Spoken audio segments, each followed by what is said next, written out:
Саламатсызбы, урматтуу замандаш. Программалоо же программдоо деген эмне? Бул чыгарылышта дал ушул суроого биргеликте жооп издемекчибиз. Бирок аныкылардан мурда программа деген сөзгө аныктама берип, муну кененирээк түшүнө кетсек.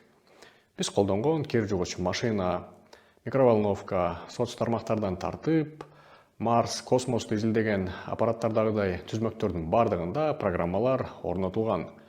Программалар болсо өз кезегинде инструкциялардын жыйынынан куралат. Жогоруда айтылган түзмөктөр аларга орнотулган программаларга ылайык кыңк этпестен өзүнүн иш аракетин алып барат. Ал эми программалоону адамдар алар түшүнгөн синтетикалык тилде компьютер же түзмөктөргө инструкцияларды жазуу процесси деп атасак, жаңылыштык болбойт. Программалоонун жыйынтыгы бул программдык код. Аны программалоочулар Microsoft Word'ко окшогон Eclipse, Visual Code же IntelliJ деген код редакторлорун колдонуу менен жазып чыгышат.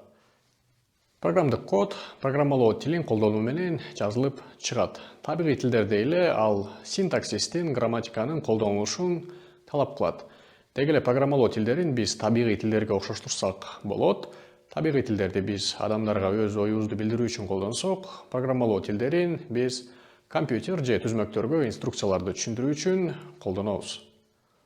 Табигый тилдерде эле программалоо тилдеринин түрлөрү көп. Ошондуктан алардын фундаменталдык окшоштуктары бар. Мисалы, ар кайсы программалоо тилинде маалыматты сактоо, манипуляция механизми, математикалык, логикалык же болбосо таңдоо операторлору колдонулат. Мунун бардыгы жашоодо болуп жаткан процесстерди компьютердин виртуалдык талаасына өткөрүп чагылдыруу үчүн колдонулат.